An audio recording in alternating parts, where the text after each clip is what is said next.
कृष्ण वंदे जगद्गुरुं।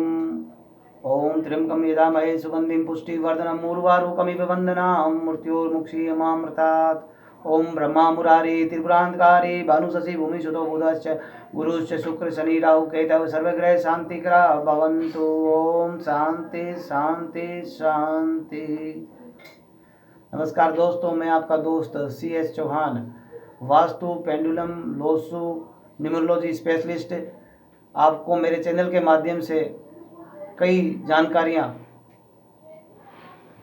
दुर्लभ और लुप्त जानकारियाँ और उनका समाधान मैं आपको मेरे चैनल के माध्यम से दूंगा। चैनल को पूरा देखिएगा। आज मैं आपके समक्ष वास्तु को लेकर बात करना चाहता हूँ कि वास्तु पुरुष क्या है और वास्तु सही घर में ना हो तो क्या परेशानियाँ हमें भुगतनी पड़ सकती है और वास्तु की उत्पत्ति कैसे हुई। एक समय की बात है, त्रेता युग में बहुत पहले त्रेता युग में एक दानव हुआ। उस दानव ने पूरी सृष्टि को आच्छादित कर लिया और इंद्र के सभी देवताओं को इससे भय उत्पन्न हुआ और वे ब्रह्मा जी की शरण में गए और ब्रह्मा जी की शरण में जाकर उन्होंने ये कहा कि प्रभु, ये जो दानव है इसने पूरी सृष्टि को आच्छादित कर लिया है, तो कोई उपाय जिससे हमें कोई परेशानी ना हो और हम अपना कार्य निरंतर करते रहें। तो ब्रह्मा जी ने उन्हें वरदान दिया कि आप ये जो देव है इसे ऊंधे मुंह गिराकर धरती पर आप सभी इसके ऊपर बैठ जाइए। सभी देवताओं ने ऐसा ही किया। देवताओं के ऐसे कहने से, ऐसा करने से इसे बड़ी परेशानी हुई। ये रोता रोता ब्रह्मा जी के पास गया और वहाँ पर विलाप करता हुआ बोला, प्रभु, मैंने मेरे बिना कोई दोष किए, मैंने कोई दोष नहीं किया, मैंने किसी को कुछ परेशान नहीं किया, उसके बाद भी देवता मुझे परेशान करते हैं, मेरे ऊपर मुझे ऊंधा लिटाकर और ये मेरे ऊपर बैठे हैं, ऐसा क्यों। तो ब्रह्मा जी ने उन्हें वरदान दिया। ब्रह्मा जी ने जिसे वरदान दिया उस दैत्य को, उसका नाम वास्तु पुरुष है।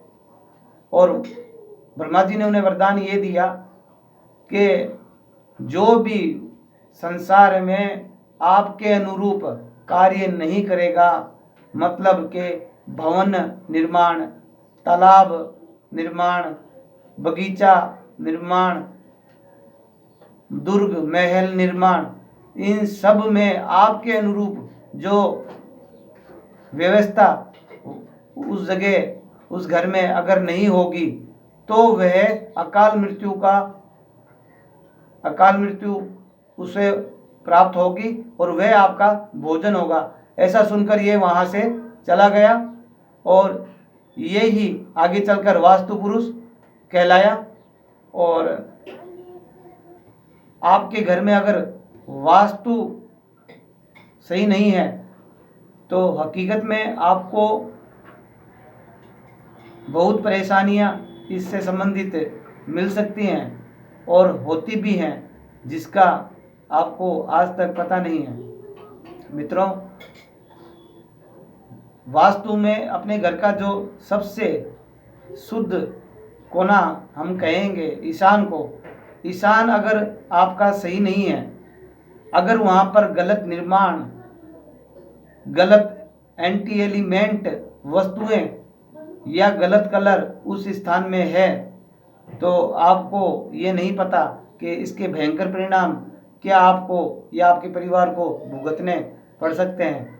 उन्हीं परिणामों में से कुछ आपके सामने मैं इस प्रकार रखता हूँ कि अगर ईशान कोने में टॉयलेट, सीढ़ियाँ, स्टोर अगर होता है तो उस घर के सदस्यों को माइंड रिलेटेड और हार्ट रिलेटेड प्रॉब्लम होने वाली है या हो चुकी होगी। अब आपको मैं दूसरा पॉइंट बताता हूँ कि अगर ईशान कोने में विद्युत संबंधित कोई भी वस्तु अगर वहाँ पड़ी है तो उसका इफेक्ट आपके शरीर पर, आपके परिवार के सदस्यों के शरीर पर होगा। विद्युत उपकरण जैसे पानी की motor, refrigerator, washing machine, mixer grinder, कुछ भी जो एलिमेंट इलेक्ट्रिक के हैं वो वहाँ पर आपको नहीं रखने हैं। अगर आप रखते हैं तो उसके भयंकर परिणाम आपको भुगतने पड़ते हैं। अब आ जाइए ईशान कोने में कलर को लेकर। भारत में 80% लोगों को ये पता है कि ईशान कोने में मंदिर का निर्माण करा जाता है, लेकिन 20% लोगों को ये नहीं पता कि मंदिर में कौन सा कलर ज़्यादा यूज होना चाहिए, कौन सा नहीं होना चाहिए। अब आते हैं कलर की बात को लेकर। ईशान कोने में अगर रेड कलर आप स्थापित करते हैं, स्वाभाविक है आप मंदिर बनाएंगे तो उसके पर्दे भी होंगे और वहाँ पर भगवान के लिए बैठने के ऊपर चौकी लगाते हैं, लाल पर्दे से, लाल कपड़े से होगी। ऐसा नहीं करना चाहिए। ऐसा करने से आपको उसके दुष्परिणाम भुगतने पड़ सकते हैं। मेरी विशेष रिक्वेस्ट आप सभी दर्शकों से रहेगी कि आपका जो ईशान कोण है, एक तो उसमें गलत कंस्ट्रक्शन, कुछ भी टॉयलेट, स्टोरेज, सीढ़ियाँ ना हो। दूसरा कि वहाँ पर विद्युत उपकरण, कुछ भी विद्युत उपकरण, कंप्यूटर, पानी की मशीन, वाटर पंप, पानी की मशीन, रेफ्रिजरेटर और मिक्सर ग्राइंडर कुछ भी ना हो। और तीसरा कि वहाँ पर लाल रंग की कोई भी वस्तु ईशान कोण में नहीं होनी चाहिए। अगर होती है तो आपको इसके दुष्परिणाम भुगतने पड़ेंगे। आप चाहते हैं कि आपको किसी भी प्रकार के दुष्परिणाम ना भुगतने पड़े, तो मैं विशेष आग्रह करता हूँ कि ईशान कोने को आप साफ सुथरा रखें। वह जो जोन है वह क्लियरिटी का जोन है। माइंड जब तक आदमी का क्लियर नहीं होता और वहाँ पर जो वास्तु पुरुष लेटे हैं उसके ऊपर आपने दबाव लगा दिया, एंटी कलर लगा दिए और एंटी एलिमेंट अगर आपने वहाँ पर रख दिए तो उनका सर है जो गर्म हो जाएगा। और सर जब गर्म होता है तो क्या होता है, लॉजिकली बता देता हूँ आपको कि आपके घर में सर गर्म होने से या माइंड रिलेटेड होने से, जब आपका माइंड ही काम नहीं करेगा तो शरीर का संतुलन सही नहीं रह सकता। शरीर का संतुलन सही नहीं रहेगा तो कई बीमारियां आपको जकड़ सकती हैं।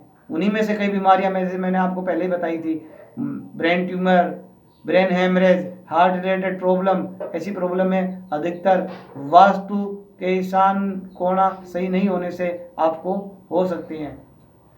इसलिए दर्शकों, ईशान कोने के बारे में आगे भी बात करेंगे और जो आज मैंने विशेष उपाय आपको बताए हैं वह आप ज़रूर करें।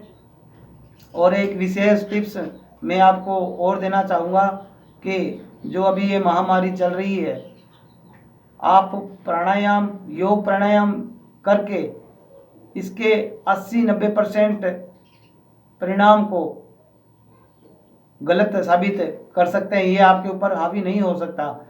इसके लिए मैं आपको एक योग की बताता हूँ। जीभ से तालू को उल्टा, जीभ को उल्टा करके तालू पर लगाना।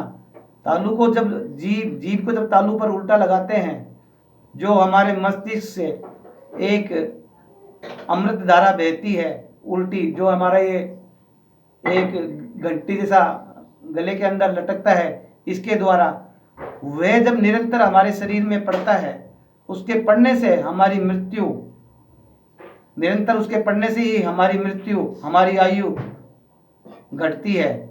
अगर उसका आप रसपान करने लग जाते हैं जीभ को उल्टा करके, कई दिनों का अभ्यास के बाद में आपकी जीभ जब आप उल्टी करेंगे तो वे मोड़ते वक्त कई दिनों के अभ्यास के बाद में वो लंबी हो जाएगी और उस घंटे को स्पर्श करने लग जाएगी। और जब वो उस घंटे को स्पर्श करेगी, जब आपको अमृत धारा का जब आप रसपान करोगे तो एक तरह का अमृत आप पान कर रहे हो, उस अमृत के पान करने से आप दीर्घायु, निरोगी, कई सालों तक, और उम्र आपके ऊपर निर्धारित करती है कि कितने साल आपको जीना है। ये मेरी कही हुई बात नहीं है, ये शिव पुराण में भगवान शंकर ने माता पार्वती से कही है, वो मैंने आपको बतलाई है।